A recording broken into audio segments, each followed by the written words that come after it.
गजब ही हो गया, अद्भुत, चमत्कार, अकल्पनीय। ऐसे लगता है जैसे कल का ही दिन था। 10 साढ़े 10 साल पहले 26 नवंबर 2012 को हमारी पार्टी बनी। तब तो किसी ने सोचा भी नहीं था कि एक एमएलए भी बन पाएगा। ये भी उम्मीद नहीं थी कि एक एमएलए बनेगा। और आज 10 साढ़े 10 साल के अंदर आम आदमी पार्टी देश की राष्ट्रीय पार्टी बन गई है। 1300 से ज्यादा पार्टियां हैं देश में। पूरे देश में 1300 से ज्यादा पार्टियां, और उनमें केवल 6 पार्टियां राष्ट्रीय पार्टियां हैं, और उन 6 में से केवल 3 पार्टियां हैं जिनकी एक या एक से ज्यादा राज्यों के अंदर सरकारें हैं। उन 3 में आम आदमी पार्टी आती है, बीजेपी, कांग्रेस, आम आदमी पार्टी। तो सबसे पहले मैं सभी कार्यकर्ताओं को तहे दिल से बहुत बहुत बधाई देता हूं।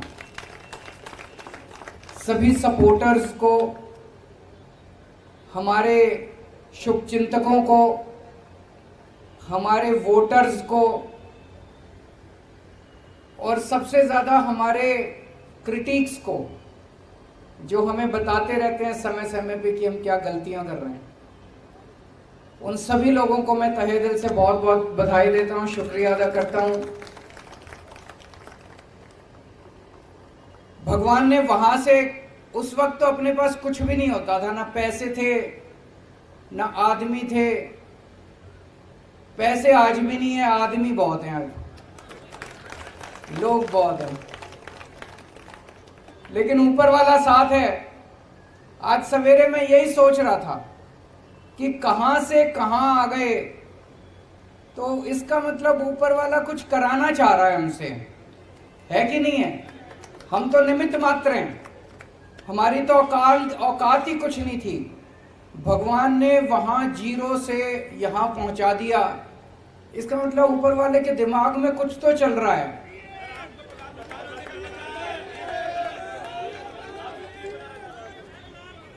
ऊपर वाला कुछ तो हमसे, देश के लिए कुछ तो कराना चाह रहा है।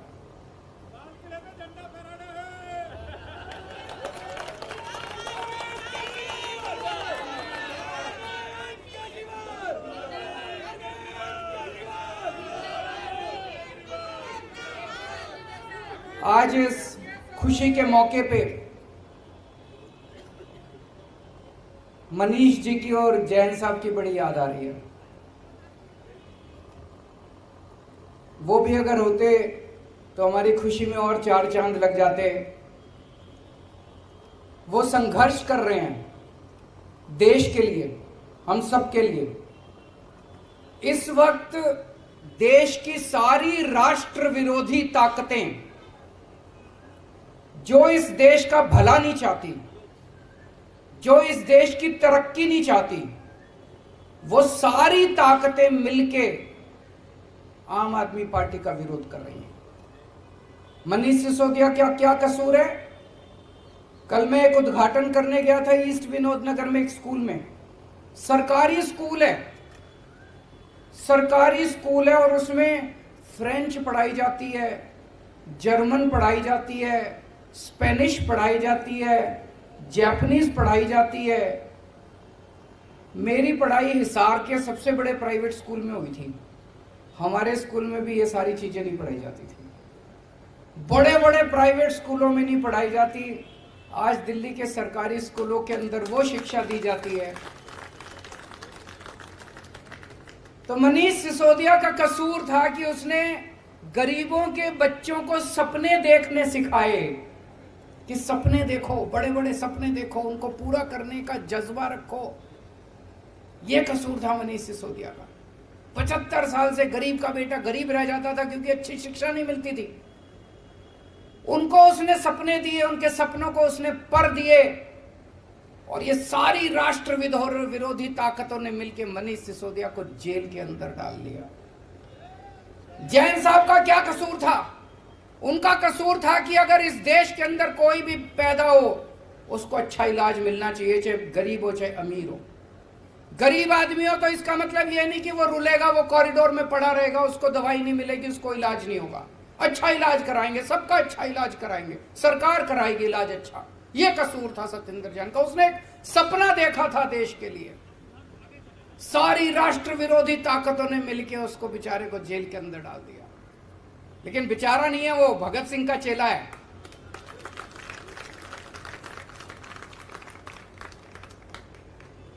तो ये सारी राष्ट्र विरोधी ताकतें आम आदमी पार्टी को रोकना चाहती है, लेकिन ऊपर वाला हमारे साथ है। किसी की हिम्मत नहीं है। मैं हमेशा कहता हूं, no one can stop the idea whose time has come. इस पूरी यात्रा में बहुत सारे ऐसे लोग हैं जिन्होंने बहुत कुर्बानियां दी, बहुत संघर्ष किए। हमारे बहुत साथी हैं जिन्होंने खूब डंडे खाए। आपने भी खाए? अच्छा, 1 महीने बेड पे थे, फ्रैक्चर हो गया था। बहुत डंडे खाए, जेल गए, बहुत लोग जेल गए। हमारी संतोष कोहली शहीद हो गई।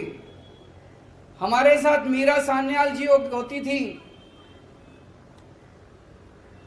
बिपिन करके एक लड़का था पंजाब में, चुनाव में प्रचार के दौरान उसका हार्ट अटैक हो गया। और भी ऐसे कई लोग हैं जिनको हमने इस यात्रा के दौरान खोया है। आज इस मौके पे हम उन सबको याद करते हैं और भगवान से प्रार्थना करते हैं कि उन सबको शांति दे, उनकी आत्मा को शांति दे, अपने श्री चरणों में उनको स्थान दे। बहुत सारे ऐसे लोग हैं जिन्होंने बहुत संघर्ष किया। अपने परिवार नौकरी करते थे, अच्छी अच्छी नौकरियां छोड़ के आ गए, क्योंकि उन्होंने सबने सपना देखा था कि एक दिन ऐसा आएगा जब देश के अंदर अच्छी शिक्षा मिलेगी। वो सब बड़े खुश हैं कि दिल्ली के अंदर, अब पंजाब के अंदर जिस तरह से मॉडल गवर्नेंस का बनाया जा रहा है, उनके सपने पूरे हो रहे हैं। बहुत लोगों ने संघर्ष किया है और आज टाइम है अपनी आइडियोलॉजी को याद करने का, अपनी विचारधारा को याद करने का। आम आदमी पार्टी की विचारधारा के 3 स्तंभ हैं। याद है ना सबको? याद नहीं है? 3 स्तंभ हैं। कट्टर ईमानदारी, मर जाएंगे, देश के साथ गद्दारी नहीं करेंगे, बेईमानी नहीं करेंगे, एक टाइम की रोटी कम खा लेंगे लेकिन बेईमानी नहीं करेंगे। बेईमानी का पैसा घर में नहीं आएगा। कट्टर ईमानदारी। दूसरा स्तंभ है कट्टर देशभक्ति। देश के लिए जरूरत पड़ेगी तो जान हाजिर है, फांसी पे चढ़ जाएंगे। और तीसरा स्तंभ है इंसानियत। इंसान को इंसान समझना है। इन लोगों की तरह गुंडागर्दी नहीं करनी। गुंडागर्दी हमारी विचारधारा नहीं है, उनकी हो सकती है। इंसानियत, इंसान के लिए कुछ भी करने की जरूरत पड़े, इंसान से मोहब्बत करनी है। हम गाते हैं ना, इंसान का इंसान से हो भाईचारा, यही पैगाम हमारा। तो इंसानियत तीसरी हमारी आइडियोलॉजी है। पहली बार देश के अंदर पहले कहते थे चुनाव लड़ने के लिए इतना पैसा चाहिए, बेईमानी तो करनी पड़ती है। हमने दिखा दिया कि ईमानदारी से चुनाव लड़े भी जा सकते हैं और जीते भी जा सकते हैं। हमने दिखा दिया कि ईमानदारी से सरकार चलाई भी जा सकती है और सफल सरकार चलाई जा सकती है। हमने साबित कर दिया कि सफल सरकार तो ईमानदारी से ही चलाई जा सकती है, बेईमानी से सफल सरकार नहीं चलाई जा सकती। तो जैसा मैं कह रहा था, भगवान हमसे कुछ कराना चाह रहा है। हम सबका सपना है कि भारत दुनिया का नंबर 1 देश बने, मेक इंडिया नंबर 1। और हमारा देश बन सकता है नंबर 1। हमारे देश के अंदर क्षमता है, लोगों में क्षमता है। और शायद भगवान ये चाहता है कि भारत को दुनिया का नंबर 1 देश तो ये आम आदमी पार्टी वाले ही बनाएंगे। ये काम हमारे हाथों से ही कराना चाहता है।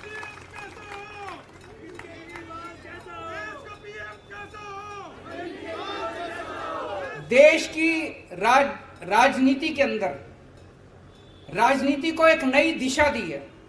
अभी तक जब भी ये लोग चुनाव में आते थे, केवल और केवल गुंडागर्दी, गाली गलौज, उसने उसको गाली दे दी, उसने इसको गाली दे दी, उसने उसको कुछ कह दिया, उसने इसको कुछ कह दिया। टीवी वाले आते थे, जी उन्होंने आपके बारे में ये बोला, आपको क्या कहना है? अरे बोलने दे, क्या हमको क्या लेना देना किसी ने क्या कहा हमारे बारे में। बस यही चलती थी राजनीति। इसने ये बोला जी आपके बारे में, आपको क्या कहना है? उसने ये बोला जी आपके बारे में, आपको क्या कहना है? जाति के नाम पे, धर्म के नाम पे पहली बार इन सबको, सबसे बड़े नेता को एक फर्जी क्लास में ले जाके बिठा दिया हम लोगों ने।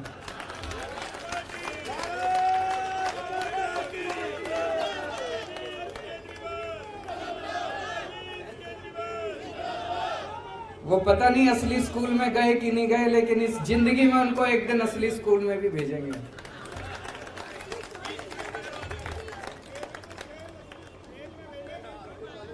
पहली बार देश की राजनीति में स्कूलों की बात होने लगी है।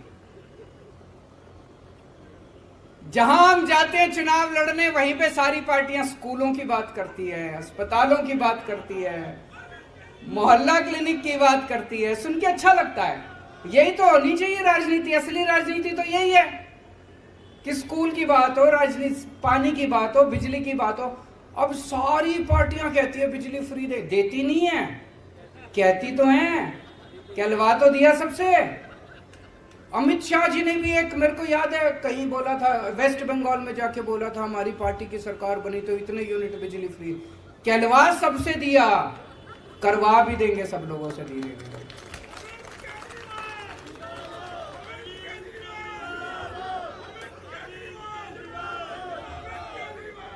एक बारी और सब लोगों को याद दिला दूं, कई बार बोल चुका हूं, हम लोग आम आदमी पार्टी में मरने मिटने के लिए, देश के लिए आए हैं।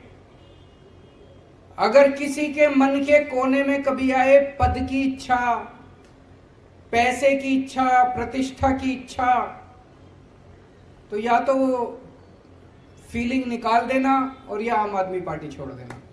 गलत पार्टी में आ गए। और उसमें अब एक चीज और ऐड कर रहा हूं, ये अब जेल में डाल रहे हैं। मैंने कहा ना, सारी राष्ट्र विरोधी ताकतें इकट्ठी हो गई है आम आदमी पार्टी के खिलाफ। वो नहीं चाहती कि देश की तरक्की हो, वो नहीं चाहती देश में स्कूल खुलें, वो नहीं चाहती देश में अस्पताल बने। वो सारी राष्ट्र विरोधी ताकतें हमारे को रोकना चाहती हैं, देश की तरक्की रोकना चाहती हैं। वो अब आपको सबको जेल में डालेंगे, एक एक करके सबका नंबर आएगा, सबका नंबर आएगा एक एक करके। कम से कम 8 से 10 महीने जेल में जाने के लिए तैयार रहना पड़ेगा, उससे ज्यादा नहीं रखेंगे, क्योंकि कुछ करा ही नहीं, फिर उसके बाद तो बेल वेल मिल ही जाती है। तो अगर किसी के मन में डर है, अगर किसी के मन में डर है, तो आम आदमी पार्टी छोड़ देना।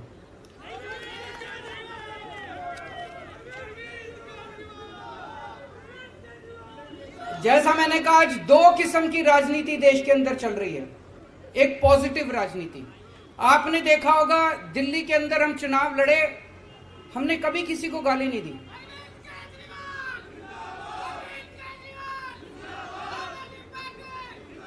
हमने कभी किसी को गाली नहीं दी। हम हमेशा, मैंने पिछले चुनाव में, दिल्ली के चुनाव में, चुनाव के पहले बोल दिया था कि भाई मैंने 5 साल में काम किए, अगर आपको मेरे काम अच्छे लगे तो मेरे को वोट देना, नहीं तो मेरे को वोट मत देना। काम के नाम पे वोट मांगे हमने। पंजाब में गए, हमने अपनी गारंटियों के नाम पे वोट मांगे। गोवा में गए, गुजरात में गए, अपनी गारंटियों के नाम पे, काम पे वोट मांगे। ये पॉजिटिव राजनीति है। और ये लोग जो गुंडागर्दी करते हैं, मारकाट करते हैं, लड़ाई झगड़े करते हैं, गाली गलौज करते हैं, ये नेगेटिव राजनीति है। इस देश को पहली बार हम लोगों ने एक पॉजिटिव राजनीति दी है। आज इस मंच से इस देश की जनता को आह्वान करना चाहता हूं कि भारत को नंबर 1 देश बनाने के लिए आम आदमी पार्टी के साथ जुड़िए। और आम आदमी पार्टी से जुड़ने के लिए एक नंबर दे रहा हूं, उस नंबर पे जो जो लोग देश भर में, आप तो जुड़े हुए हैं, आपको करने की जरूरत नहीं है, इस पे मिस कॉल मारें जो जो देख रहे हैं। 9871010101 9871010101 इस नंबर पे मिस्ड कॉल मारें आम आदमी पार्टी से जुड़ने के लिए। और अंत में भगवान से प्रार्थना करता हूं कि अगर इस देश की सेवा के लिए ये जान चली जाए तो अपने को बहुत सौभाग्यशाली समझूंगा। इस शरीर का कतरा कतरा, मेरे शरीर के खून का कतरा कतरा इस देश के लिए अगर शहीद हो जाए तो अपने आप को बहुत सौभाग्यशाली समझूंगा। देश के उन सब करोड़ों लोगों को सलाम जिन लोगों ने इतने कम समय में आम आदमी पार्टी पे इतना विश्वास किया, इतनी बड़ी हमको जिम्मेदारी दी। राष्ट्रीय पार्टी बनने की जिम्मेदारी कोई छोटी जिम्मेदारी नहीं है, बहुत बड़ी जिम्मेदारी है। ऊपर वाले से प्रार्थना करता हूं कि ये जिम्मेदारी पूरी ईमानदारी और निष्ठा के साथ हम लोग पूरी कर पाएं, ऐसा हमें ताकत दें, हमें सद्बुद्धि दें। बहुत बहुत शुक्रिया। भारत माता की। सभी लोग अपने अपने स्थान से एक बार खड़े हो जाएंगे, हम लोग राष्ट्रगान के लिए खड़े होंगे। सभी साथियों से अनुरोध कि अपने अपने जगहों पर खड़े हो गए राष्ट्रगान के लिए। जनगण मन अधिनायक जय हे भारत भाग्य विधाता, पंजाब सिंध गुजरात मराठा द्राविड़ उत्कल बंगा, विंध्य हिमाचल यमुना गंगा उच्चल जलधि तरंगा, तव शुभ नामे जा